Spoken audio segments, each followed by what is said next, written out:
오늘은 이 요한복음 14장, 15장, 16장 세 장을 이렇게 거쳐갈 겁니다. 거쳐가니까 여러분들이 성경을 그때그때 찾으면서 대조하면서 그래 읽고 그 다음에 여러분들이 오늘 설교 시간에 중요하게 지적했던 그 본문들은 표시를 했다가 댁에서 시간 날 때마다 읽으십시오. 그래서 14장, 15장, 16장은 대단히 성경에 중요하지 않는 게 없습니다만은 요한복음 전체의 맥락을 이해하는 데 있어서 허리와 같은 부분입니다. 그래서 그걸 잘 이용해서 이해를 해서 하셔서 특별히 성령에 대한 오해가 없기를 바랍니다.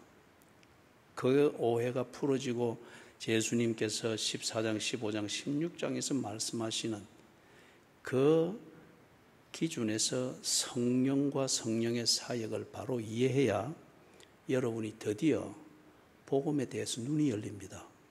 그리고 신앙생활에 대해서 눈이 열리고 오늘 읽은 본문의 16장 31절 같은 너희가 환난을 당하나 담대하라 내가 세상을 이겼노라 그리스도인의 삶을 살아낼 수가 있습니다. 그래서 오늘 하는 이 설교의 주제는 성령론이 아닙니다. 왜냐하면 14장, 15장, 16장은 그 중심이 성령이 아닙니다.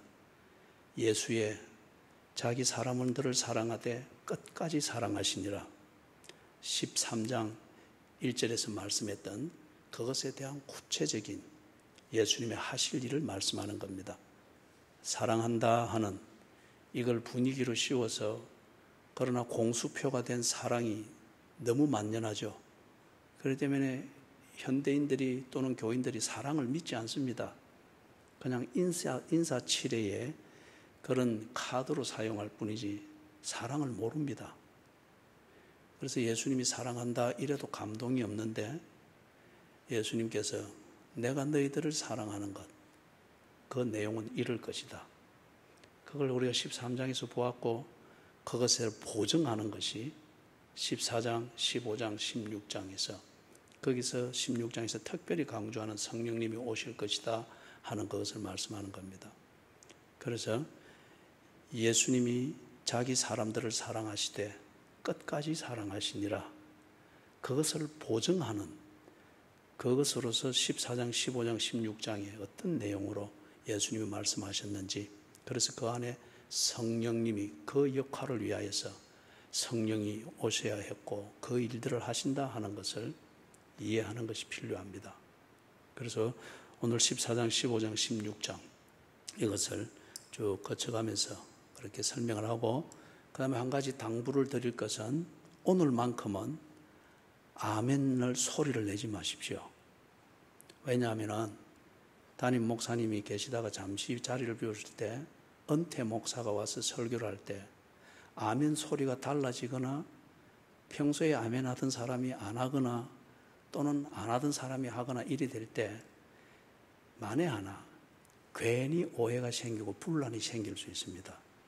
그래서 오늘은 덕을 위하여서 여러분이 아멘 할 일이 있으면 속으로 하시고 소리를 내지 마십시오. 그러면 잘못하면은 사람은 적지만은 아직 여기에는 어린아이와 같은 사람이 있고 성숙한 사람, 믿음의 장성한 분량이 이런 사람도 있습니다만은 어린아이와 같은 사람들이 볼 때는 저 은퇴 목사 팬이네 아니면 저 배 목사님 팬이네 그 유치한 생각을 하게 되니까 그런 실족함을 없애기 위하여서 오늘은 아멘을 속으로만 하시길 바랍니다.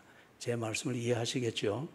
그죠? 조금이라도 사탄이 틈을 탈 수 있는 것을 막을 수 있다면 우리가 그렇게 하는 것이 좋지 않겠습니까?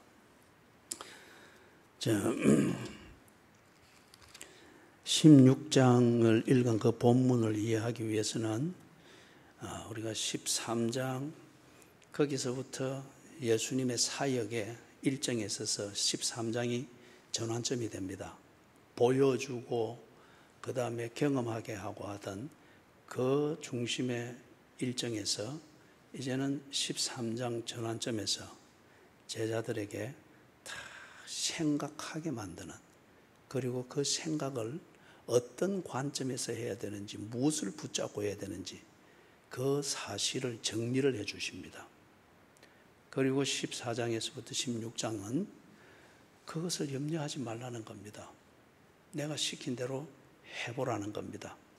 그래서 나는 절대 분위기상에 공수표를 나뉘는 교주가 아니니까, 또 종교가 아니니까 너희들이 지금까지 보아왔던 것처럼 내가 너희에게 말한 대로, 너희에게 약속한 대로 그것을 생각하고 붙잡고 그리 해보아라. 그것을 내가 보증한다. 그 보증서로서 주는 것과 같은 의미가 14장, 15장, 16장입니다. 그런 다음에 예수님이 떠나는 준비를 하시는 게 17장의 제사장적 기도입니다. 정말 다 품지 못한 것 같은 그 목자의 심정으로 예수님께서 간절히 기도하는 그 심정이 17장의 내용입니다. 그리고 예수님은 공수표를 날리는 분이 아니라 하실 일을 하고 말한 것에 책임을 지고 사랑하시되 끝까지 사랑하신다는 이것을 구체적으로 보여주셨습니다. 그게 18장에서부터 20장에 나오는 죽으시는 겁니다. 약속을 지키기 위해서 죽으시는 겁니다. 우리는 약속을 지키는 걸 소중히 여기지만은 약속을 지키는 데 있어서 내가 계산했던 것보다 더 많은 대가가 치루어져야 되고 뭔가 희생이 있다면 약속을 취소하지, 약속을 지키기 위해서 죽음과 같은 대가라도 치르는 경우는 없습니다. 그렇기 때문에 이 제자들이 예수님께서 그 약속을 지키기 위해서 고난당하고 도살을 당하는 한 마리 양처럼 죽임을 당하는데 제자들이 이걸 모르는 거예요. 오히려 예수님이 뻥쳤다라고 생각하면서 염려와 근심의 포로가 되어서 다 도망가고 없었습니다. 그러나 예수님은 당신이 하신 약속을 지키고 14장, 15장, 16장에서 준 보증서를 확정해 주시기 위하여서 당신은 죽으셨습니다. 그런 다음에 21장에서 부활하여 그들의 일상에서 일상의 눈높이와 일상의 감각으로 예수님께서 하나씩 복귀할 수 있도록 그들이 듣고 경험하고 배웠던 그리고 당부를 받았던 내용을 복귀할 수 있도록 일상적인 대화와 아침 식사를 같이 하면서 그들로 하여금 생각하게 하십니다. 그래서 2000년이 지나도록 변함없고 오히려 더 확실해지는 복음이 증거되어지고 오늘 우리와 같은 이런 예배 자리가 있는 겁니다. 그죠? 14장을 보면은 1절에서부터 4절에 예수님께서 그들에게 때가 가까웠음을 말씀하시는데 그들에게 하시는 말씀의 분위기가 아주 다릅니다.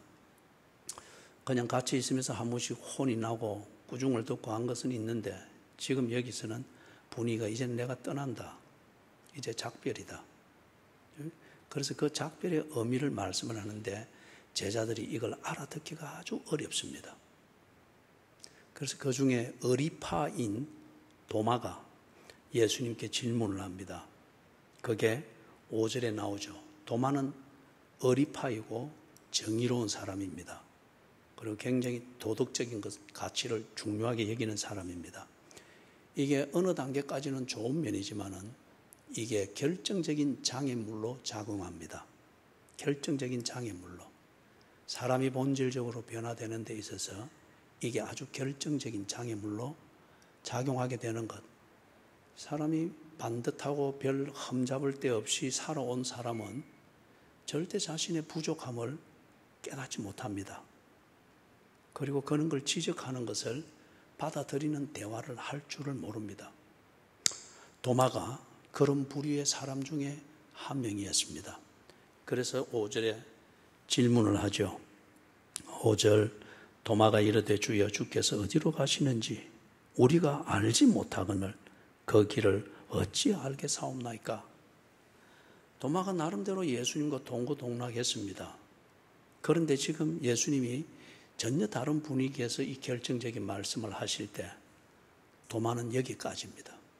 예수님과 함께 있었다고 하는 그것이 진정 도마는 예수의 사람이 아니었습니다. 여기까지는 예수의 사람이었습니다. 그러나 여기로부터 전개되어지는 예수의 일과 예수 중심으로 전개되어지는 그 삶, 그것에 있어서는 도마는 예수의 사람이 아니었습니다. 모르기 때문에. 그렇죠? 어디로 가는지 알지 못하나이다. 이 말은 도마는 많은 부분에 있어서 예수를 아는 것 같으나 그러나 궁극적으로 예수님이 도마와 교제하면서 도마가 알아주기를 원하는 예수에 관한 그 핵심적인 내용은 도마가 모르고 있습니다.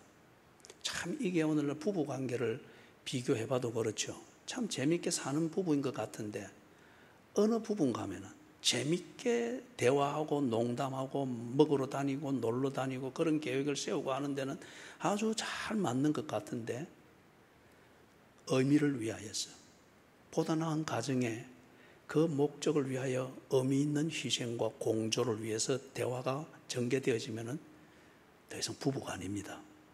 그죠? 적과의 동침으로 바뀌게 되는 걸 보죠. 지금 도마가 그런 경우입니다. 그래서 도마가 뭘 모르고 아직도 모르고 있는가? 예수가 복음이라고 하는 것을 모르고 있습니다. 예수님 자신이 복음이라고 하는 걸 모르고 있습니다. 이 말은 예수께서 이 땅에 오신 것은 하나님 나라를 가지고 왔다고 그러잖아요. 그런데 이 도마가 하나님 나라가 임하는 그 길이 뭔지를 모르고 있습니다. 하나님 나라를 가지고 온 예수와 함께 있었으나 그의 관심은 다른 데 있었다는 겁니다. 그렇기 때문에 하나님 나라가 도래하는 길이 뭔지, 하나님이 통치하시는 그 길이 뭔지, 이걸 우리가 흔히 잘 아는 표현으로 바꾸면은 하나님이 구원하시는 그 길이 무엇인지를 그는 모르고 있습니다. 그렇기 때문에 도마는 예수와 친하고 예수를 위해서 많은 좋은 마음을 가지고 헌신을 하고 있으나 도마는 구원받지 못했습니다. 예수님이 부활하시고 난 뒤 도마가 예수를 만나면서 그때 드디어 도마는 구원을 받게 됩니다. 그런데 지금은 도마가 하나님이 구원하는 길, 그거는 복음 그 자체이신 예수, 그리고 그 예수가 하나님이 통치하시는 길이며 하나님 나라에 들어가는 길이라고 하는 이걸 3년 동안 깊이 듣고 보고 경험하면서도 도마는 모르고 있습니다. 그 다음에 예수님께서 거기에 대해서 대답을 해 주시죠. 7절, 거기 보면 6절, 7절, 우리가 잘 6절에서 있죠. 길이요, 진리요, 생명이다. 그리고 7절에 너희가 나를 알았더라면 내 아버지도 알았으리라. 이제부터는 너희가 그를 알았고 보았느니라. 이 말은 예수님이 바로 하나님이라는 말입니다. 그리고 하나님이 자기 백성을 찾아 구원하기 위하여서 자기 백성 가운데로 오셔서 그들이 알아볼 수 있도록 오셨다는 그 말이죠. 이게 1장에서부터 12장까지 쭉 다방하게 예수님이 보여주고 경험하게 했잖아요. 그런데 이 말이 나오니까 빌립이 나서서 또 질문을 합니다. 7절에서 8절 빌립이 이르되 주여 아버지를 우리에게 보여주옵소서 그러하면 족하겠나이다. 빌립은 아주 정확한 사람입니다. 디지털 사고방식을 가진 사람처럼 보여주고 숫자 계산이 아주 밝은 사람이죠. 그렇기 때문에 이 사람은 어떤 우리 표현으로 말하면 참 과학적입니다. 그 자체가 나쁜 건 아니죠. 그러나 과학이 전부가 아니라고 하는 것은 여러분도 알고 계시죠. 과학은 있는 것, 우리가 보고 경험하는 이 현상의 배후의 원리가 무언가를 찾는 작업이 과학적 작업입니다. 그렇기 때문에 과학이 되기 위해서는 현상을 일으키는 물질이라는 게 있어야 됩니다. 그리고 그 확률을 볼 수 있는 실험이라는 게 있어야 됩니다. 그리고 그 결과물이 증명이 될 때 그것을 진리로 받아들이는 것, 그게 과학의 한계입니다. 많은 유익이 있으나 한계가 있습니다. 빌립은 아주 그런 사고방식의 밝은 사람입니다. 그렇기 때문에 예수님이 지금 이 말씀을 하시는 것, 나를 본 자는 아버지를 보았다. 그 말은 도마에 대한 대답으로서 내게 오는 자가 곧 아버지께 오는 것이며 내 말을 순종하는 자가 아버지의 통치를 받는 하나님 나라에 들어있는 자다, 이 말입니다. 이걸 과학적인 표현으로 말하면 초월을 지금 말하고 있죠. 초월과 형이 하하기, 하늘과 땅이 하나로 지금 만나서 우리의 일상이 되고 있다고 하는 것을 예수님께서 함축적으로 말씀하는 거예요. 그런데 이게 과학적으로 말이 안 되는 겁니다. 그래서 빌립이 이 질문을 하는 겁니다. 예수님, 복잡하게 말씀하지 말고 그냥 아버지를 우리에게 보여주십시오. 지극히 과학적이죠. 그러면 간단하지 않습니까? 거기에 대해서 예수님이 길게 설명을 해 주시는데, 이 빌립의 질문을 보다 본질적으로 다시 바꿔서 말을 하면은, 빌립은 예수님의 속성이, 본질이 하나님이라 하는 이걸 모르고 있습니다. 그리고 뒤에 예수님이 이걸 계속 설명하면서 강조하면서 이걸 정리하는데 무슨 표현이냐? 예수님이 아버지 하나님 안에, 아버지 하나님이 예수님 안에 있다고 하는 이걸 모르고 있습니다. 그렇기 때문에 지금 빌립에게는 예수님의 이 7절과 같은 대답이 너무 어려운 거예요. 그래서 보여주십시오. 그냥 아버지 보여주면 간단하지 않습니까? 자, 그것에 대해서 예수님이 쭉 설명하는데 이 부분은 조금씩 짚어보는 게 필요합니다. 예수님이 증거를 대줍니다. 증거를 대주는데 11절에 보면은 예수님의 사역을 보라는 거죠. 11절 같이 한번 읽어보십시다.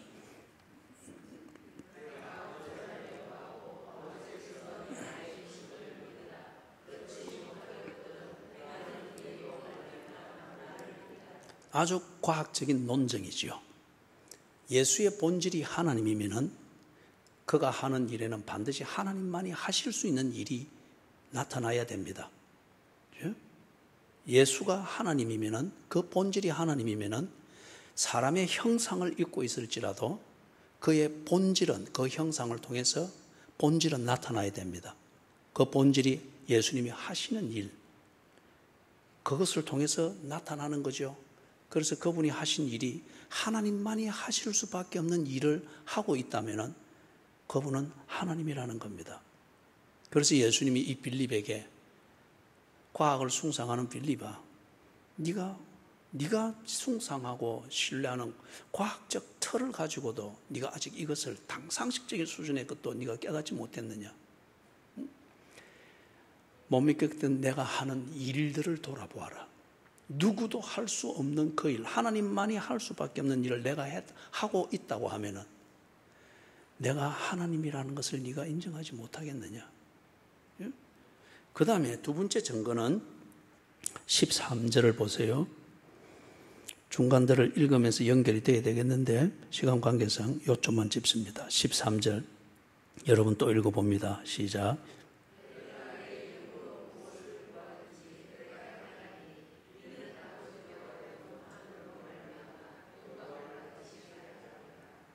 예. 지금 예수 안에 있는 것, 다시 우리 쉬운 표현으로 하면 예수를 믿는다고 하는 이것은, 영어 표현으로 좀 구체적으로 말하면 believe Jesus, 이것은 충분하지 않습니다. 예수를 믿는다, believe Jesus, 이 정도 같으면 예수께 딱 붙어 있는 것은 될 수 있습니다. 그러나 문제는 딱 붙어 있을 뿐 이게 본질적으로 하나가 chemical reaction, 화학적 반응으로 하나가 된 건 아니에요. 비록 0.1mm의 그 틈이 있는 딱 붙어진 밀착이 되어 있다 할지라도 그 틈에 의해서 이 둘은 얼마든지 갈라질 수 있습니다. Believe Jesus입니다. 그런데 베드로가 보여주었고 막달라 마리아가 보여주었던 것처럼 Believe in Jesus, 예수 안에 내가 거하고 산다는 겁니다. 이것은 하나가 된 겁니다. 하나가 된 거예요. 그렇기 때문에 이거는 나는 일로 가고 이거는 일로 가고 이럴 가능성이 없습니다. 하나가 됐기 때문에 예수 안에 있으면 예수가 움직이는 대로 나는 불평하고 예습사 안으로 불평하고 그렇게 할지라도 예수가 움직이는 대로 나는 갈 수밖에 없습니다. 하나가 되었기 때문에. 그죠? 그래서 지금 13절에서 말하는 것은 예수가 하나님이고 하나님이 예수 안에서 성육신하여 여기에 나타났기 때문에 너희가 나를 믿으면, 즉 believe in 되어 있으면은 내게 구하라. 다른 말로 말해서 예수께서 말씀한 대로, 예수께서 약속하신 대로 그렇게 살아보려고 애둥바둥할 때에 하나님만이 공급한다고 믿던 그 은혜가 네게 임할 것이다. 그리고 예수의 말씀대로 살고자 하는 그 결과물들을 보게 될 것이다. 그래서 13절에서 어떤 표현으로 말하고 있습니까? 아버지의 영광을 나타내려고 한다고 했죠. 영광의 기본 개념이 뭐지요? 영광의 기본 개념은 자기다움입니다. 그런데 예수 안에 있는 그리스도인들, 제자들이 예수께서 공급하시는 그 은혜를 입어 하게 됐을 때에 그가 살아가는 삶과 그가 형성해가는 인격과 성품을 통하여서 사람들이 하나님을 알게 된다는 거예요. 그 사람이 하나님의 자녀이기 때문에 그의 아버지 하나님이 어떤 사람인지를 짐작하여 알게 된다고. 이게 아버지께 영광을 돌리려 함이니라. 아버지의 영광이 나타나게 하려 함이니라. 그렇기 때문에 여러분, 교회 생활하는 것은 복받아 잘 살기 위해서 하는 게 아닙니다. 내 삶에 내 폼 잡도록 하나님이 복 주고 그런 게 아니에요. 그리스도인이 이 땅에서 신앙생활하는 것은, 그리고 하나님이 온갖 은혜를 주시는 그 원리는 내가 나타와지도록 하기 위해서입니다. 내가 나타와진 것은 무엇이냐? 사람들이 나를 볼 때, 그리고 내 영혼이 나를 반추해 볼 때 내가 하나님의 자녀라는 이 아이덴티티, 이 정체성이 내 영혼 평안해, 내 영혼 평안해. 그리고 사람들이 내가 하나님의 자녀인 것을 알게 됩니다. 그래서 하나님과 원수된 자는 나를 그때부터 돌지를 할 것이며, 함께 하나님의 자녀 된 자들은 아름다운 성도의 교제를 만나서 정말 그날 아침 거문에서 만나죠. 그와 같은 성도의 교제를 누리게 되죠. 아버지의 영광이 네게서 나타나는가 안 나타나는가 보라는 겁니다. 예수의 말씀대로 그것을 추구하며 살았을 때에 너를 통해서 하나님 아버지가 나타나는지 안 나타나는지 보라는 겁니다. 그런 것 나타나는 것 같으면은 예수는 곧 하나님이시며 하나님이 예수 안에 있다는 이 말씀은 진실이라는 거죠. 그 다음에 세 번째 증거는 16절입니다. 같이 또 한번 읽습니다. 시작.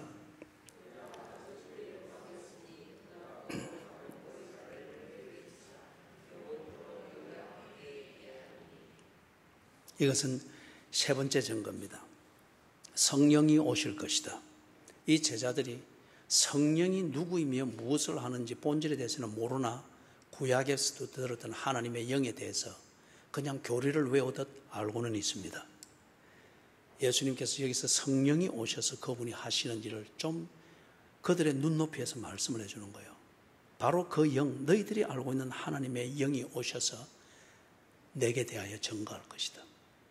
내게 대하여 증거할 때에 내가 너희들에게 한 말, 내가 하나님이며 하나님이 내 안에 있다고 하는 이것을 성령이 동일하게 증거할 것이다.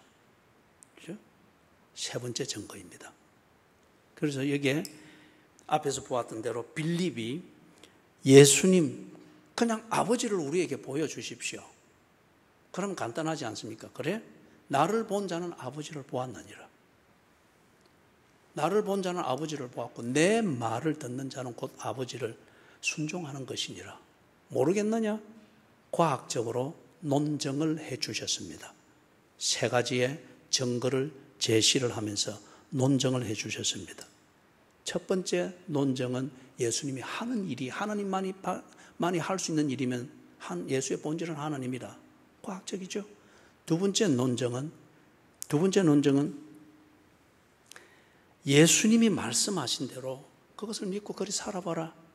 그러면은 너를 통해서 하나님의 존재가 보이고 하나님의 임재가 보이고 사람들이 하나님을 알게 될 것이며 무엇보다도 네 영혼이 하나님을 보며 평화가 넘칠 것이다. 세 번째 논증은 너희들이 알고 있는 하나님의 영, 그분이 오셔서 나에 대해서 증거할 것이다. 그때 내가 한 말과 성령이 증거하는 말이 다른지 같은지 확인해 보라는 거예요. 이 세 가지 사실을 가지고서 예수님이 논증을 해서 빌립의 질문에 답을 했습니다. 이걸 듣고 있다가 예수님의 제자 중에서 유다라고 하는 제자가 있습니다. 가룟인 유다가 아니고 이 유다가 예수님께 질문을 합니다. 22절 같이 읽습니다. 시작.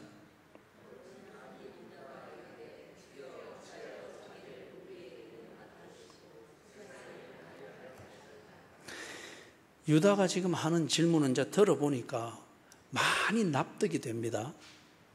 그 다음에 다른 한편 예수님에 대해서 반문을 제기합니다. 예수님이 하나님이 이는 놀라운 사실인데 그런데 왜 예수님 우리 12명만 이리 모아놓고 이렇게 합니까? 이 놀라운 사실, 이게 진리고 진실일 것 같으면 예수님 온 세상에 이걸 선포해야 되지 않습니까? 이게 현대 우리 상업주의 이 구조 안에서 살아남는 방식에 익숙한 우리에게는 아주 친숙한 질문입니다. 합리적인 질문입니다. 그러나 예수께서 이 제자들을 데리고 구원이 무엇인지, 하나님은 어떻게 일하시는 분이신지 이걸 가르치는 것을 듣지 못한 이 제자들이 지금 마지막 부분에 가서 이 질문을 하는 거예요. 이 유다가 예수님과 동고동락하면서도 정작 본질을 깨닫지 못한 그 부분이 뭐냐? 예수님의 구원하시는 방식을 모르고 있습니다. 여전히. 하나님께서 그 나라, 하나님 나라의 통치 원리를 아직 이 유다는 모르고 있습니다. 이 무지함 때문에 정말 적나라한 실수를 했던 사람이 제자 중에 누구였습니까? 베드로였지요. 그죠? 나는 죽을 것이다. 예수님이 첫 번째 죽음을 예고했을 때 베드로가 어떻게 했습니까? 그러면 안 됩니다. 이제 모이기를 시작하는데, 예수님 이름 알려지기를 시작하는데 왜 비즈니스를 망치려고 합니까? 그런 방식으로 하면 안 됩니다. 그랬죠. 그때 예수님이 베드로에게 뭐라고 대답했습니까? 어리 있는 종아, 너는 내 편이네. 내가 감동 먹었다. 그랬습니까? 사탄아, 내 뒤로 물러가라. 너는 하나님의 일을 생각하지 아니하고 사람의 일을 생각하는 자들이다. 여러분, 그게 신앙이 아닙니다. 베드로가 하나님의 구원 방식, 예수가 구원하시는 이 방식을 여전히 몰랐고 예수에 대한 주관적인 열정과 의리를 가지고서 접근을 했듯이 지금 제자들이 그 이후 한 2년이 지나가면서도 여전히 그 근성으로 예수를 더 가까이 하려고 했단 말이에요. 그러니까 여기서 지금 갈라지는 겁니다. 다른 사람이 볼 때는 저 사람은 예수와 하나가 됐다라고 여겨질 정도로 딱 밀착되어 있는데 결국 여기서 지금 14장에서 보니까 이들은 가까이 붙어 있을 뿐이지 여전히 하나가 아니었습니다. 그렇기 때문에 지금 여기서 이 틈새가 있는 것이 드러나고 있고 나중에 20장에 가면 이들이 다 예수를 버리고 도망합니다. 빌리브 인 아니면은 그냥 빌리브면은 많은 부분 헌신할 수 있으나 어느 상황이 되면은 돌아설 수 있고 갈라질 수 있습니다. 지금 이 유다의 질문은 바로 그것을 보여주는 거예요. 왜 이 방식으로 해서 좀 확 부응하게 하시지? 왜 예수님 자꾸 이렇게 꼼지락 이렇게 합니까? 이걸 보니 우리가 예수가 당신이 안 믿어지는 것 아닙니까? 그런 식으로 이야기를 하는 거예요. 거기에 대해서 예수님의 뒤에 대답하는 그 내용을 여러분이 읽어보면은 조금 전에 말씀했던, 제가 정리했던 그것을 암시하는 것을 볼 수가 있을 겁니다. 유다야, 너는 하나님의 구원 방식을 여전히 모르고 있구나. 너는 나를 주님이다, 선생이다 하면서 따라다니면서도 내가 하는 방식을 알지도 못하고 왜 존중하지도 아니하느냐? 꼭 네 방식을 내게 주입시키려고 하느냐? 너를 나를 믿는 것이 아니지 않느냐? 많이 알 뿐 나를 믿는 것이 아니지 않느냐? 내게 대해서 의리를 지키려고 할 뿐 너는 나를 믿는 것이 아니지 않느냐? 그걸 말씀을 한 거죠. 그 다음에 예수님이 25절 이하에서 말씀을 하는데 25절에 내가 아직 너희와 함께 있어서 이 말을 너희에게 하였거니와 보혜사를 아버지께서 내 이름으로 보내실 성령 그가 너희에게 모든 것을 가르치시고 내가 너희에게 말한 모든 것을 생각나게 하리라. 이제 예수님이 질문받고 대답하는 이 논정은 어느 정도 되었고 더 이상 하는 것은 그냥 잡동사니 그런 얘기들 뿐일 거니까 말씀을 정리하는 겁니다. 뿌리는 뭐예요? 이 제자들이 예수님이 1절에서부터 4절에 한 그 말씀을 듣고 불안해한 겁니다. 두려워하는 겁니다. 그렇기 때문에 여러 가지 이 질문도 하고 저 질문 저거 속에 있던 뿌리 깊은 그것을 지금 들추어낸 거죠. 그래서 대답하신 뒤에 예수님이 정리를 해주는 겁니다. 두려워하지 마라. 근심하지 마라. 너희들이 모르고 무지하기 때문에 그 무지함이 여전히 나를 믿지 못하도록 만드는데 믿지 못하니 너희들이 근심하고 두려워하는 것이다. 많이 알면 알수록 네게 대한 나의 기대가 크게 느껴지면 느껴질수록 너의 반응은 두려움과 근심뿐이구나. 두려워하지 말아라. 근심하지 말아라. 그렇게 하면서 예수님께서 27절에 평화를 주신다 했죠. 27절 같이 읽어봅니다.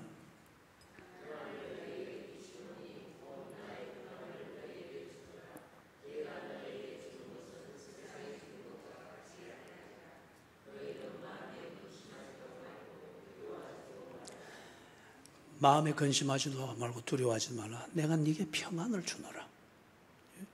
주님이 내가 너에게 평안을 주기 위해서 이 약속들을 다시 보정하고 이렇게 하는데 근심하고 두려워하지 말아라. 여러분, 여기서 다 끝나버리면은 우리가 흔히 입술에 발린 인사와 위로의 말과 별반 다를 바가 없습니다. 염려하지 마세요. 두려워하지 마세요. 또는 사랑합니다. 평안하세요. 집에 가면 평안하지 않는데 어떻게 평안할 수가 있느냐 이거죠. 그죠? 평안하세요. 그러나 당신이 그 인사를 했고 그가 평안할 수 있도록 그의 환경, 문제가 되는 환경을 처리해주고 그가 평안할 수 있도록 여러분이 몸바쳐 그 말을 지킵니까? 아니잖아요. 말뿐이잖아요. 좀 더 심하게 말하면 입에 발린 소리잖아요. 그죠? 듣기에 좋은 소리지만은 그 내용이 없고 그렇게 말을 하는 사람이 책임지는 교제가 없을 때에 사람들이 강팍해집니다. 꼭 양치기 소년의 그 말을 듣고 거짓말을 듣고 한 2번, 3번 쏘은 다음에 그 마을 사람들이 강팍해졌듯이. 그죠? 근데 예수님이 평안을 주느라 이거는 조금 전에 말했던 대로 세상이 주는 것과 같지 않다. 설레발치는 그러한 평안이 아니다. 내가 주는 것은 세상이 주는 것과 같지 않다. 그러면서 어떻게 하시겠다는 거요? 27절 하반절에서부터 28절 여기에서는 보면은 예수님께서 이걸 먼저 보기 전에 그 위에 26절에서 보았던 거 보혜사를 보내시겠다고 합니다. 성령을 보내셔서 그분이 오셔가지고 내가 가고 난 뒤 나의 한 약속들을 기억나게 하고 너희들로 하여금 그 약속에 붙어 있을 수 있도록 도울 것이다. 그죠? 그 다음에 두 번째, 예수님께서 그 평안을 보증하는 것, 이것은 29절에서 보면은 미리 알려주십니다. 이제 일어날 일들에 대해서 미리 알려주시면서 대비를 하게 하십니다. 아무것도 모르는 상태에서 사건만 일어나면은 불안하고 혼비백산하겠죠. 그래서 이런 일들이 일어날 것인데 그 일은 내가 너에게 한 약속이 성취되는 과정이니 놀라지 말아라. 미리 알려주시면서 마음을 딱 단돌이 할 수 있도록 해주고, 세 번째 주시는 그 평안을 보증하는 말씀 31절 같이 한번 읽어봅니다. 오직 내가 아버지를 사랑하는 것과 아버지께서 명하신 대로 행하는 것을 세상이 알게 하려 함이로라. 일어나라, 여기를 떠나자 하니라. 그래, 이것은 예수님께 다가오는 그 일, 그리고 그 똑같은 시점에 이 제자들이 겪어야 될 일상의 삶에서 일어나게 될 그 엄청난 일들, 이것이 어떤 의미인가는 앞에서 29절에서 말씀하시고, 그리고 31절에서는 그걸 통해서 이루어지게 될 놀라운 목적, 그리스도인이기 때문에 반드시 그리스도인의 삶을 통하여서 이루어지고 그것을 보게 될 그 놀라운 영광을 31절에 말씀을 하시는 거예요. 그렇죠? 떼부자가 될 것이다, 이게 아니고, 그거는 그리스도인이 추구하는 삶의 목적이 아니죠. 그리스도인은, 당신이 진정 그리스도인일 것 같으면 당신은 그것으로 만족할 수 있는 사람이 아닙니다. 당신이 정말 그리스도인일 것 같으면 당신을 통해서 아버지 하나님의 영광이, 당신의 인격과 성품과 자녀가 자라고 집이 세워지는 이 모든 일상의 내용을 통하여 아버지 하나님이 드러나고, 그 하나님으로 인한 여러분의 만족과 보람이 있다고 하는 것, 이게 그리스도인이 누리는 행복이고 추구하는 기쁨입니다. 그래서 31절에서 그것을 보장을 하고 있습니다. 다가오는 일들이 네게는 고난일 것이다. 그러나 그 고난으로 두고서 그냥 비참하게 생각하지 말아라. 영광에 이르기 위하여 반드시 거쳐야 될 과정이니라. 그걸 말씀하는 거예요. 그렇기 때문에 이 제자들이 이것을 알고 난 다음 요한복음 21장 이후에서부터 드디어 평안을 누립니다. 현실은 박해당하고 핍박당하고 순교까지 당하는 이 일상을 살아가게 되나 그들은 평안을 누립니다. 세상이 줄 수 없는 평안, 세상이 앗아갈 수 없는 평안을 누리게 되는 장면들을 보게 됩니다. 15장으로 이어집니다. 예수님께서 그들에게 평안을 말씀하시고 난 다음에 그들의 삶의 위치가 어떻게 되어야 되는가를 말씀하는데, 시작이 여러분이 잘 알고 있는 포도나무 비유에 대해서 말씀하시죠. 포도나무 비유는 무엇을 말하는가? 천국에 들어가고 마지막 심판은 그게 아니에요. 포도나무 비유는 믿음의 본질이 무엇인가를 그들의 눈높이에서 가르치는 겁니다. 무슨 말이냐? Believe Jesus, 이것으로는 안 된다는 거예요. 젖붙일 때에 젖붙이게 딱 그게 진액이 나와서 서로 딱 하나로 붙을 수 있도록 매고 관리를 하잖아요.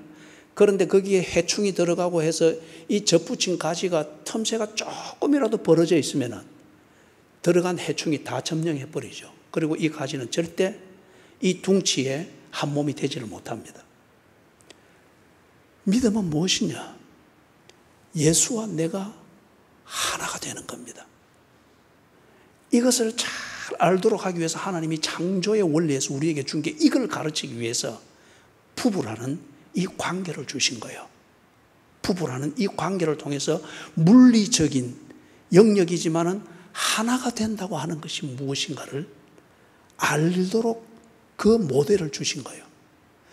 예수를 믿는다고 하는 것은 무언가 열심을 내서 그를 감동시키고 감동된 것에 대한 보상을 받아서 그 다음에 거기에 대해서 다시 또 이게 아니다는 거예요. 그건 종교예요. 종교적 거래입니다.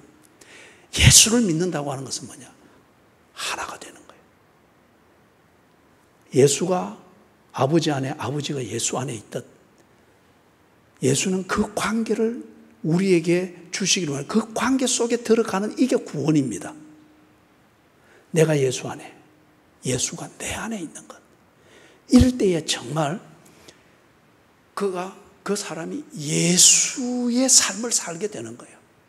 포도나무에 붙은 가지에서 포도가 열리고 정말 포도의 정체성을 가지듯이 내가 예수 안에 들어가 있는 이 하나됨이 이루어지지 않고는 예수의 사람으로 사는 것은 불가능합니다. 그걸 율법으로 이었고 도덕적 완전함으로 꾸매고 그래도 삭풍이 불고 해충이 들어오면 가지는 말라 비틀어지고 없는 거예요. 예수와 한 몸이 되는 이것 외에는 예수의 사람이 되는 그 길이 없습니다. 그래서 지금 포도나무 이 비유를 말씀을 하시면서 이 비밀을 이 제자들에게 가르치는 거예요. 앞에서 14장에서 봤던 것처럼 제자들은 많이 알고 예수께 가까이 가 있고 도덕의 고리로 연결해 있고 종교적 열정으로 연결해 있고 율법적 그 의무감으로 다 예수님이라는 둥치에 자기 가지들을 연결해서 딱 붙어 있는 것 같은데 지금 보세요. 14장에서 예수님의 분위기가 다른 설교 한마디에 그들은 전혀 다른 가지가 되어 있잖아요. 그래서 지금 예수님이 포도나무 비유를 들면서 예수와 한 몸이 되는 것, 이것이 믿음이다. 그런데 너희들은 이게 지금 안 돼 있기 때문에 이런 혼돈을 겪고 있다고 하는 것을 말씀을 하는 거예요. 제가 좀 뛰어넘겠습니다. 그러면서 포도나무에 붙어 있다고 하면은 이런 삶이 될 것이다 라고 하는 것이 15장 7절, 6절, 7절, 8절 이 내용입니다. 특별히 7절을 같이 읽습니다. 너희가 내 안에 거하고 내 말이 너희 안에 거하면 무엇이든지 원하는 대로 구하라. 그리하면 이루리라. 여러분, 이거는 하나님께 드리는 청구서를 말하는 게 아니에요. 그리고 어떤 청구서를 올리든지 세게 기도하면은 하나님께서 다 들어주는 후한 분이다. 이걸 말하는 게 아니에요. 이렇게 오도되어졌기 때문에 자기의 종교적 열정을 충족시키는 이 욕구를 위하여서 이걸 그런 식으로 오도하고 그런 식으로 설교를 해왔기 때문에 오늘날 한국 교회가 천박합니다. 기도에 하나님의 그 숨결이 안 들리는 거예요. 종교적 청구서를 앞에서 하나님이 무슨 고민을 할 이유가 있는 거예요. 여기 7절에서 말하는 것은 지금 포도나무 비유로 말했던 예수와 내가 하나 돼 있는 이 본질이 드러나는 현상을 말합니다. 여러분, 정상적인 부부일 것 같으면은 배우자는 상대방이 감당할 수 없거나 상대방이 수치를 느끼는 요구를 하는 법이 없습니다. 정상적인 부부일 것 같으면은 예를 들어서 부인이 신상품 안 사준다고 해서 이혼 운운해서고 무슨 한 3일 나가서 뭘 어쩌고 해서고 그래 하지 않습니다. 정상적인 부부일 것 같으면은 남편이 부인을 인간답지 못하도록 자존감이 그렇게 세워지지 않도록 그런 방식으로 사랑을 흉내내고 그러지 않습니다. 그죠? 내가 그리스도 안에 있는 것 같으면은 내 몸이 되어 있는 그리스도를 수치스럽게 만들거나 암덩어리를 품고 있는 몸처럼 고통을 주는 그런 요구를 할 리가 없습니다. 예? 무엇을 요구해야 될지를 모르면은 주님 뜻대로 하시옵소서.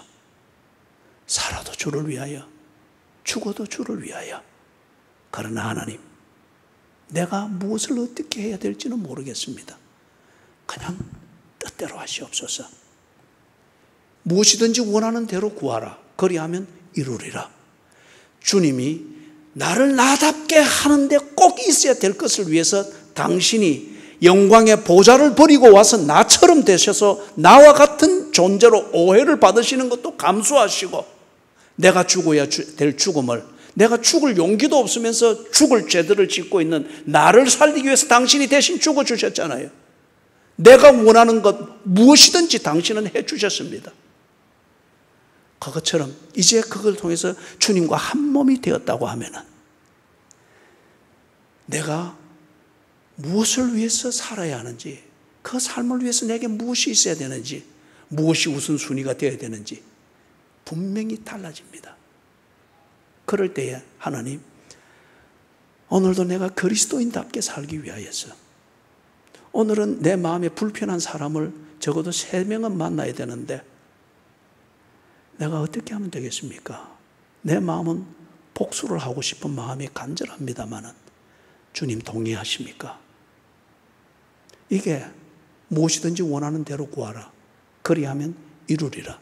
하나님께서 절대 당신이 어그러져서 하나님의 자녀이면서도 사탄의 분위기가 나는 그런 것을 들어줄 리가 없습니다. 그죠? 그렇기 때문에 여기서 말하는 것은 포도나무 비유에서 말하듯 주님과 내가 한 몸이 되었을 때에 정말 하나님의 자녀다움, 그리고 하나님의 자녀답게 사는데 필요한 일용할 양식은 무엇이 되어야 하는지를 주님께 의논하고 부탁드리는 거죠. 그럴 때 하나님이 당신이 하나님의 자녀답게 되고 성숙되는데 뭘 아끼겠습니까? 그걸 두고 후히 주시고 꾸짖지 아니하시리라. 그렇게 말씀하시는 거죠. 그래서 8절은 바로 지금까지 7절에 대해서 설명했던 그 결과물입니다. 8절 같이 한번 읽어봅니다. 시작.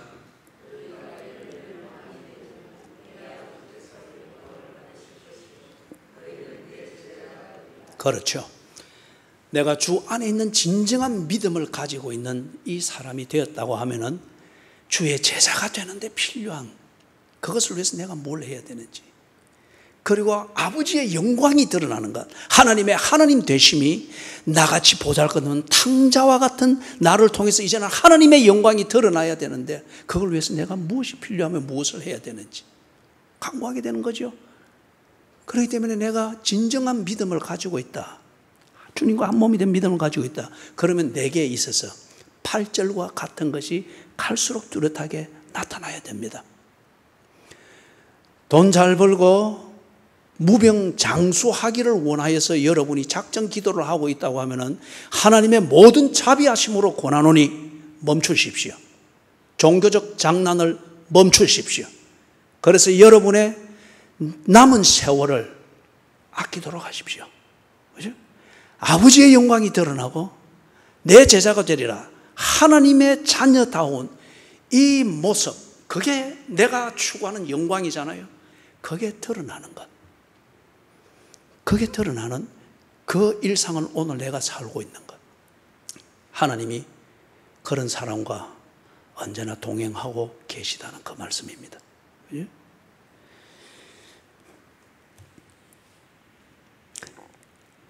(9절에서부터) (12절) 여기서 지금 말하는 것은 주님과 내가 한 몸을 이루고 있는가, 그 교제에 대하여서 제자들에게 짚어주고 있습니다. 짚어주고 있죠. 9절에서 나의 사랑 안에 거하라. 그러면은 어떻게 거합니까, 주님? 그 대답을 10절에서 하고 있습니다. 내 계명을 지키면, 이거는 꼭 10계명만을 말하는 게 아니에요. 보다 정확하게 말하면 주님이 해주신 말씀, 당부하신 말씀, 이 계명을 지키는 것이 주님의 사랑 안에 거하는 것이죠. 그리고 11절에서 그 결과물을 말하는데 내 계명을 지키면 내 기쁨이 너희 안에 있어. 너희 기쁨이 충만할 것이라고 합니다. 그런데 제자들은 이 11절이 안 됐죠.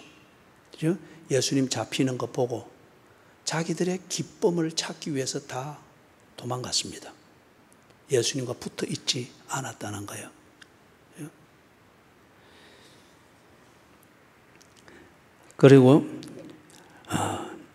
12절 거기서 내 계명이 무엇인가 말씀하는데 서로 사랑하라.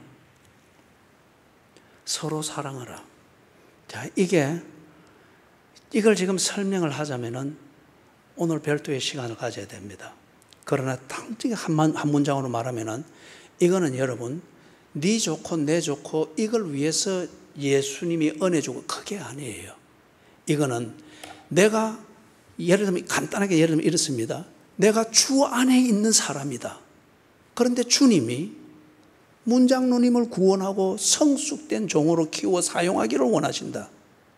그러면 나 또한 내가 머물고 있는 주님과의 관계에서 주님이 그걸 원하니 나 또한 문장로님이 그렇게 되도록 교제를 나누고 도움을 주고 그렇게 시간을 함께 하는 겁니다.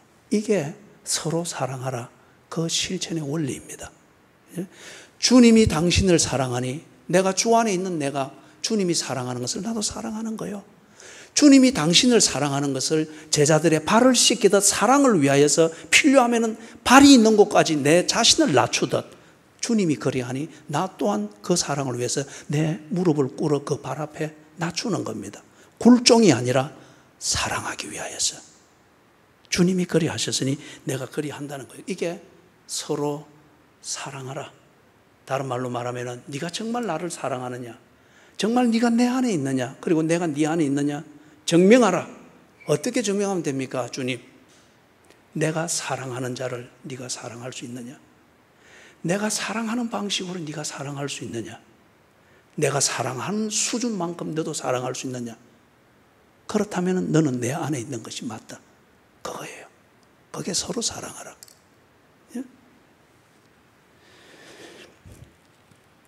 13절에서부터 15절 이 부분은 우리가 수요일날 보았던 것, 13장 3절에서 5절에 나오는 제자들의 발을 씻기는 것 있죠. 그 맥락입니다. 그죠? 주인이 하는데 네가 나를 주인이라 부르면서 왜 주인이 하는 대로 너는 못하노? 네가 나를 선생이라 하는데 선생이 하는 것을 네가 왜 하지 않나? 그걸 말씀했죠. 그래서 지금 예수님이 13장에서 그 본을 보인 겁니다. 예수를 믿는다고 하는 것은 예수의 하신 말씀을 지키는 것이다. 그렇다면 예수께서 사랑을 위해서, 구원을 위해서 사랑을 베풀듯 너 또한 구원에 이르는 사랑을 실천하라. 사랑은 설레발이 치는 게 아니고 분위기 제조하는 그러한 액상이 아니다. 사랑은 필요하다면 사랑을 해야 되는 발, 그 있는 자리까지 무릎을 꿇어서라도 낮추어야 한다. 그걸 본을 보여준 거예요. 16장. 자, 여기서 16장 1절에서부터 4절. 자, 여기서 보면은 박해 받음이 있어야 하는 이유를 말을 합니다. 박해 받아야 될 이유를 말을 하는데 그 첫 번째 것이 예수의 복음은 진리다 하는 것을 증명해야 되기 때문입니다. 그것을 박해를 통해서, 박해의 그 기간을 통해서 예수의 복음의 진실성을 보게 되고 증명이 됩니다. 두 번째는 예수님의 제자들의 신앙 고백이 진실인지 아닌지 증명하는 그것이 필요합니다. 네 정말 예수의 제자 맞나? 평소에는 그런데 상황이 좀 바뀌니까 얘 영엉망이다 말이에요. 휘딱 도망가 버리고 제자들이 그랬잖아요. 이 박해를 통해서 제자들의 입장에서는 정말 내가 예수를 알고 믿고 있는가 스스로 점검하게 되고, 그리고 교회나 사람들이나 예수 앞에서는 정말 네가 가라지인지 알곡이었는지 이것을 확인하게 되는, 그게 중요한 시금석이 뭐냐? 박해를 견뎌내는 태도입니다. 그래서 박해가 온다는 거예요. 그 다음에 세 번째는 제자로서 성숙되기 때문입니다. 여러분, 수요일 날도 언급했지만은 진심이다 하는 이거로 여러분 사라지는 것 아니에요. 진심일 뿐 진심대로 사는 피 터지는 삶의 내용이 없으면 당신은 사기꾼입니다. 진심을 말하지 말고, 기도 많이 한다는 말을 하지 말고, 교회 사랑한다는 말을 하지 말고, 아내를 사랑한다, 나는 진심이야, 그 말은 그만해라. 이거는 사기꾼들이 더 잘하는 거예요. 그렇게 살아내라는 거예요. 진심이냐? 진심대로 와 움직이지 않느냐? 그런 진심이 어디 있느냐 이거예요. 그렇게 살아내는 것을 통해서 성숙되어질 때에 그 사람은 진심을 말로 하지 않고 삶으로 보여주게 됩니다. 이게 영광입니다. 영광에 이르렀다는 거예요. 그 사람의 그 사람다움이 다 드러났으니 거기에 이르렀다는 거예요. 그래서 박해가 올 것이다. 곧 올 것이다. 그러나 이것을 두고 두려워하지 말아라. 이게 있어야 너희들이 진정한 제자로서 네 자신이 확인이 되어지고 그리고 네가 성숙이 되어질 것이니라. 그래서 제자다운 삶을 살게 될 것이니라. 그래서 사랑하는 여러분, 내가 은퇴 때도 여기서 한 문장으로 말했던 것처럼 큰 교회 만들려고 아둥바둥하지 마세요. 소위 말해서 부엉부엉하면서 내용도 없는 열심에 취해서 뛰지 마세요. 주를 향하여 영혼을 쏟아놓는 한마디의 기도가 있었다면 그 기도대로 그 하루를 살아내십시오. 주를 향하여 성경을 읽고 주를 향하여 찔림이 있었다면 서로 사랑해라 했는데 사랑이 뭔지조차 모르겠다. 사랑하라는 이 말만 들으면 원수라는 이 감정만이 떠오른다. 주님께 몸부림을 쳐야 됩니다. 하나님, 어떻게 사랑합니까? 원수 갚을 일들밖에 생각이 나지 않습니다. 정말 주님 말씀을 순종하기를 원하나 내가 지금 이 문제에 딱 부닥쳤습니다. 살아낼 수 있도록 해주십시오. 주를 진심으로 사랑합니다. 교회를 진심으로 사랑합니다. 누구누구 집사를 진심으로 사랑합니다. 그런데 견디기 어렵습니다. 살아내야 됩니다. 그럴 때에 당신의 진심이 진심입니다. 그렇지 않는 것 같으면 당신은 화려한 가면을 쓴 사기꾼입니다.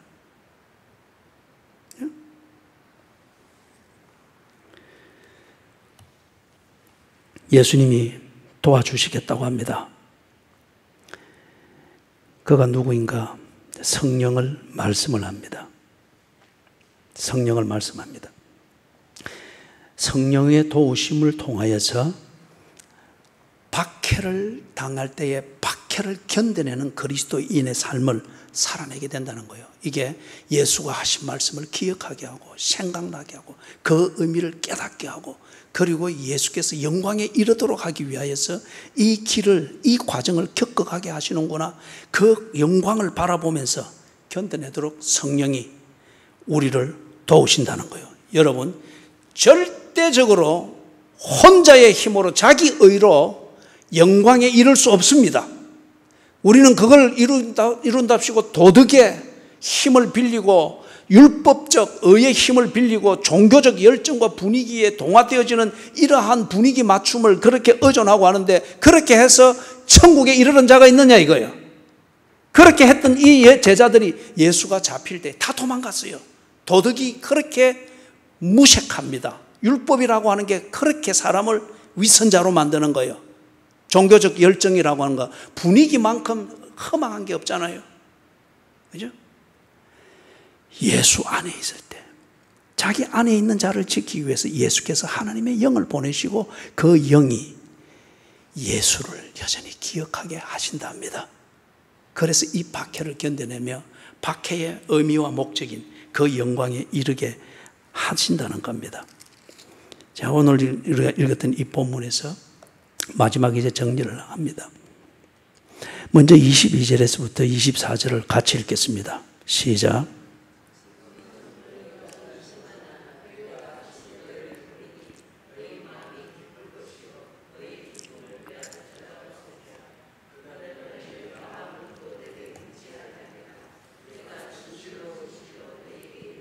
너희가 무엇이든지 아버지께 구하는 것을 내 이름으로 주시리라. 지금까지는 너희가 내 이름으로 아무것도 구하지 아니하였으나 구하라. 그리하면 받으리니 너희 기쁨이 충만하리라. 지금 이것을 예수님이 이제 쭉 정리를 한 것에 대해서 그들이 이 믿음의 본질을 알고 이렇게 정리가 될 때에 그들이 드디어 하나님과의 그 교제를 나누는 진정한 그리스도인의 삶, 그 그림을 지금 보여주고 있는 겁니다. 예?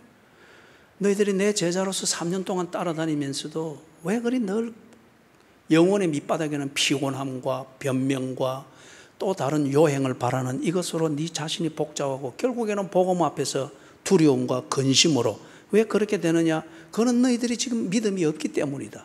엉터리 믿음을 가졌기 때문이다. 의리를 믿음으로 착각하고 도덕적 완전함을 추구하는 것을 신앙생활로 착각하기 때문에 결국 근심과 두려움에 거기에 되는데 내가 너희에게 가르쳐주고 말해주는 이것을 이제는 받아들이라. 그리고 그 믿음의 본질 안에 들어가 있어 봐라. 그러면은 이럴 것이다. 22절, 23절, 24절에서 그렇게 말씀을 하는 겁니다. 그래서 특히 23절에 그날에는 너희가 아무것도 내게 묻지 아니하리니 내가 진실로 진실로 너희에게 이르노니 너희가 무엇이든지 아버지께 구하는 것을 내 이름으로 주리라. 이 부분에 대해서는 앞에 7절에서 구체적으로 설명했으니까 반복하지 않겠습니다.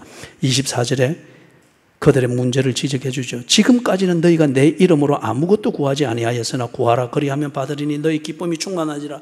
그들이 기도 안 했어요? 기도했습니다. 그러나 종교적 기도였습니다. 그들이 신앙생활 안 했어요? 했습니다.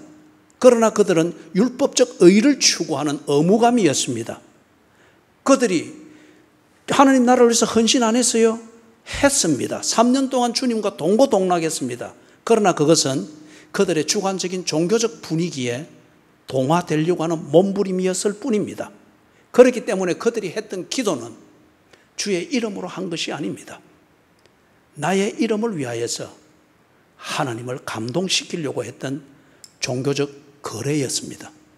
그렇지만 하나님이 주실 일도 없거니와 그들의 기도에서 하나님의 임재를 보며 하나님의 숨결을 느끼면서 그것으로 인한 기쁨, 울렁거림 있을 리가 없는 거예요. 그죠?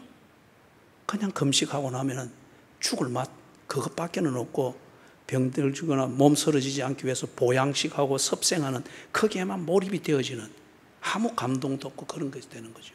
그런데 이제는 바른 믿음을 가졌느냐? 그리고 박해가 네게 다가오는데 특히 내가 너희들 보는 앞에서 죽고 그리고 부활할 것이다. 이런 일들이 일어나게 되고 이 일들을 보면서 그 박해를 견디기 위해서 이제는 내 이름으로 주께 구하라. 너희가 내 안에 있고 내가 너희 안에 있으니 이런 박해 가운데서는 네가 하나님의 자녀답게 이 박해의 일상을 견뎌나가는 그 처신을 이제는 주의 이름으로 몸부림을 쳐라. 하나님이 너를 도우실 것이다. 7번 연단한 후에 정금같이 나오는 이것을 네가 보게 될 것이다. 그리 말하는데 그 밑에 보면은 좀 더 구체적으로 말씀합니다.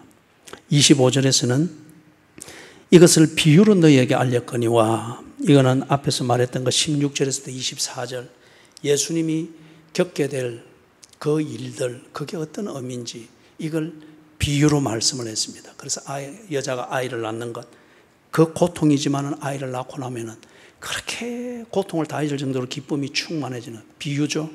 이것을 비유로 너희에게 일렀거니와 때가 이르면 다시는 비유로 너희에게 이르지 않고 아버지에 대한 것을 밝히 이르리라. 이거는 가르친 대로 일이 일어날 것이기 때문에 그들이 볼 것이기 때문에 다른 한편 성령께서 구체적으로 개인 과외하듯 가르치고 인도할 것이기 때문에 이제는 예수님이 말씀하는 이런 비유로서 말할 필요가 없다는 그 말이에요. 그래서 26절, 27절 같이 읽습니다. 그 날에 너희가 내 이름으로 구할 것이요 내가 너희를 위하여 아버지께 구하겠다 하는 말이 아니니. 여기까지 잠시 멈추고요. 지금까지는 예수님이 그들을 챙겨주었습니다. 아직 예수를 믿는 본질을 아는 단계에 이르지 않고 그 단계에 이르도록 예수님이 전도하는 입장이죠. 그렇기 때문에 다 챙겨주었어요. 떼매겨 주었고 입혀 주었고 그리고 딱딱 손에 쥐어 주었고 그렇게 다 챙겨주었습니다. 그래서 보낼 때에도 실습 보낼 때에도 지팡이도 가지지 말고 두벌 옷도 가지지 말고 먹을 양식도 챙기지 말고 그냥 가라. 예수님이 챙겨주신다는 거예요. 그런데 예수님이 떠날 무렵에는 성천하신 무렵에는 뭐라 그랬습니까? 이제는 옷을 가진 자는 옷을 가져라. 지팡이를 준비해라. 신도 여분을 준비해라. 왜냐하면 이제는 챙겨주는 수준이 지났고 예수님은 그들 눈에 안 보이니 그들이 배운 대로 믿음대로 이제 살아내야 되는 때라는 거예요. 그것으로 지금 여기서 26절에 말씀하는 것, 예수님이 다 챙겨주었습니다. 그들과 함께 있으면서. 그 다음에 27절 같이 읽습니다. 이는 너희가 나를 사랑하고 또 내가 하나님께로부터 온 줄 믿었으므로 아버지께서 친히 너희를 사랑하심이라. 이제는 그들이 직접 하나님께 구하고 하나님께 할 수 있는 것, 그거는 이제 뭡니까? 그들이 주 안에 있고 주님이 그들 안에 있는 한 몸이 되었기 때문에, 한 몸이 되었기 때문에, 하나님의 자녀가 되었기 때문에 아버지 하나님께 직접 구하고 직접 교제를 나누는, 이것을 지금 말씀을 하는 겁니다. 이 말씀이 여러분의 현실적인 신앙생활의 내용이기를 주의 이름으로 축원합니다. 그 다음에 28절 예수님이 그리 말씀하고 난 다음에 29절, 30절, 여러분 자신이 제자들이라 생각하시고 같이 한번 읽어봅니다. 29절, 30절 시작.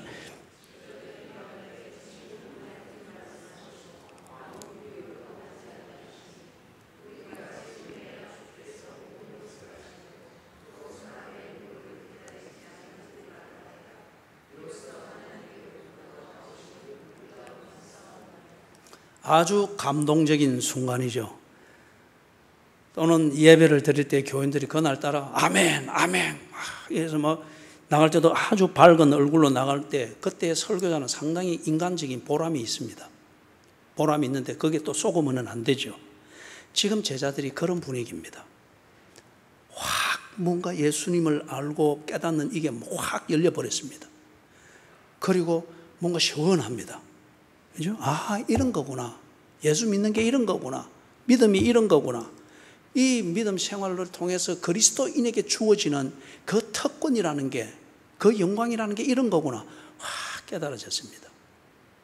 그런데 여러분, 그 뒤에 예수님의 반응이 굉장히 냉소적입니다. 31절에 보면 예수께서 대답하시되 이제는 너희가 믿느냐? 그런데 예수님의 너희가 믿느냐 묻는 여기에 예수님의 그 암시는 너희들이 아직 믿지 않고 있다는 거예요. 그게 32절, 33절에 뚜렷이 나타나죠. 보라, 너희가 다 각각 제 곳으로 흩어지고 나를 혼자 둘 때가 오나니 벌써 왔도다. 지금 말하고 있는 이 순간입니다. 그러나 내가 혼자 있는 것이 아니라 아버지께서 나와 함께 계시느니라. 이것을 너희에게 이르는 것은 너희로 내 안에서 평안을 누리게 하려 함이라. 세상에서는 너희가 환난을 당하나 담대하라. 내가 세상을 이겼노라. 여러분, 제자들이 많은 것을 깨달았습니다. 속이 시원할 정도로, 머리가 싹 정리가 될 정도로 깨달았습니다. 그런데 여러분, 깨달았다고 해서 그게 믿는 것은 아닙니다. 많이 알았다고 해서 그게 믿는 것은 아닙니다. 알지만은 그렇게 살지 않는다고 하면은 그거는 여전히 믿는 게 아닙니다. 남녀가 서로 사랑한다 치십시다. 그래서 사랑 그 진실성을 증명하는 것 중에 하나가 결혼입니다. 부부로 산다는 것이죠. 그런데 요즘 사회가 그렇듯이 사랑하지만은 부부로 살기는 불합리하고 비실용적이라고 해서 부부의 관계를 거부합니다. 그죠? 각자이기를 원합니다. 그래서 각자이면서 서로 교제하는 것을 최대한 부부가 누릴 수 있는 기쁨보다 더 크게 누리기 위해서 상대방을 많이 알려고 하고 많이 알려주려고 하고 막 그렇게 합니다. 그러나 부부로 살려고 하지만 부부가 된다는 것은 한 몸이 되는 것이고 둘이 합하여 한 인생을 만들어가기 위해서 기꺼이 자기를 희생하는 겁니다. 둘의 기쁨이 되는 한 인생을 만들기 위해서. 그러나 요즘에 젊은이들이 그걸 거부합니다. 각자이기를 원합니다. 이건 뭐예요? 많이 알고 많이 깨닫고 상대방을 어떻게 대해줘야 될지 많이 압니다. 그러나 상대방을 믿지 않습니다. 나를 맡기지 않습니다. 내 인생을 그와 공유하기를 원치 않습니다. 예수에 대해서 많이 압니다. 지금 이 제자들의 지성이 열려버렸습니다. 확 깨달았습니다. 그러나 이들은 아직 예수 안에 들어가 있지 않습니다. 이게 오늘날 현대교회 교인들 많이 배우고 성경 공부 많이 하고 막 이렇게 하는 그것 또는 기도 많이 했다는 이것으로서 지가 예수 잘 믿고 있고 믿음 좋은 걸로 생각을 하는데, 그런데 그런 사람들이 다 문제 일으켜요. 다 사람들을 얼마나 많은 사람들 실족게 만드는지 모릅니다. 을을 위해서 지켜내고 싸우면서 일어나는 문제는 있어야 됩니다. 그러나 내가 말하는 것은 동료와 다른 그런 문제죠. 이 제자들이 지금 예수님의 이 마지막 말을 새겨 들어야 됩니다. 이 앞에는 유치한 수준에서는 열심히 예수를 따라다니고 의리를 지키며 사는 것으로 그들은 예수를 믿고 예수의 사람이라고 착각하고 있었죠. 요한복음 14장에서 그게 다 깨져버렸습니다.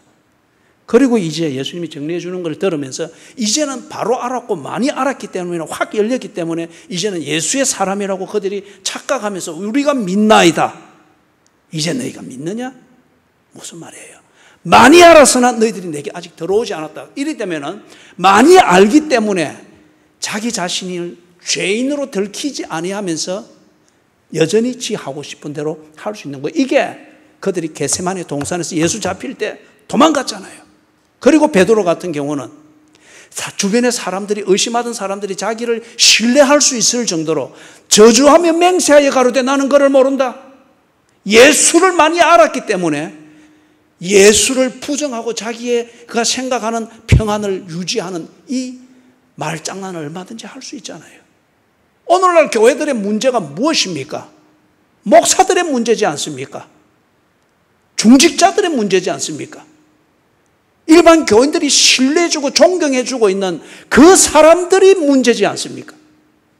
많이 압니다. 그러나 믿지 않고 있습니다. 그래서 지금 예수님이 이 냉소적인 반응을 그들에게 하는 거예요. 이렇게 해야 이 제자들에게 딱 각인이 됩니다. 그죠? 예수님의 설교는 때로는 날카로운 비수와 같았습니다. 예수님의 설교는 때로 얼음물 뒤집어 써놓도록 만드는 것과 같았습니다. 그렇기 때문에 예수를 현장에서는 좋아하지 않았습니다. 원수들이 더 많았습니다. 그죠? 그 떼거리 같은 원수들보다 더 강력한 예수의 제자들 몇 명이 복음의 능력을 실어 날랐기 때문에 세상은 복음으로 점령이 됐죠. 그죠? 뒤에 부분을 다시 한번 짚어보면서 말씀을 마칩니다. 보라 너희가 각각 다 제 곳으로 흩어지고 나를 혼자 둘 때가 오나니 벌써 왔도다. 어쩌면은 여러분들이 개인적으로든 공동체들로든 이런 상황을 맞이할 수 있겠죠. 이 제자들로서는 전혀 경험하지 못한 그 상황을 맞이하는 거예요. 반면에 그들은 그들의 자각, 이제 깨달은 이것은 예수의 사람이다, 믿음의 본질이 이런 것이다 하는 드디어 새롭게 깨달은 지식이고 깨달음이기 때문에 경험이 일천합니다. 그렇기 때문에 아는 것이 오히려 부담스럽습니다. 왜냐하면 다가온 문제는 너무 크기 때문에. 그렇기 때문에 다 버리고 도망했습니다.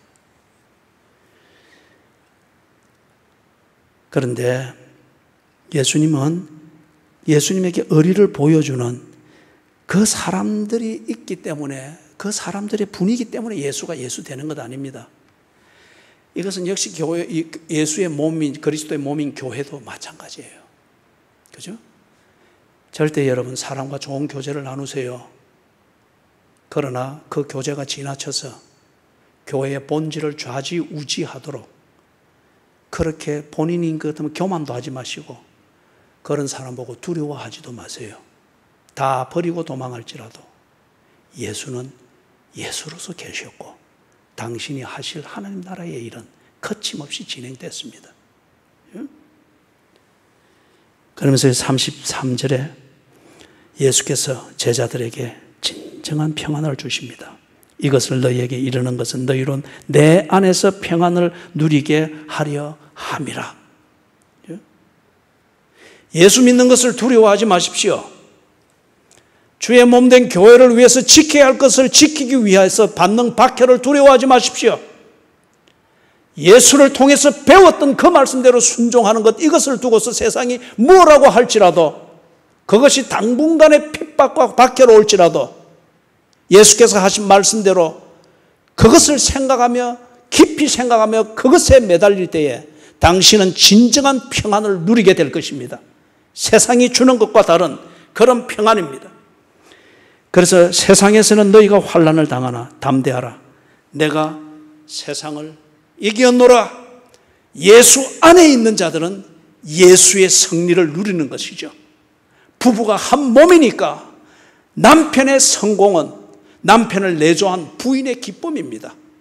부부가 한 몸이니까 부부가 자란 자식들을 보면서 그 부인이 참 삶의 보람을 누리고 돌아온 날에 대한 후회보다는 그렇게 산 것에 대한 자부심을 가질 때 남편은 외모상 망가진 아내를 보면서 미안해하면서 거룩한 미안함과 더불어서 한편 감사를 느끼는 겁니다. 한 몸이니까 예수가 세상을 이겼습니다.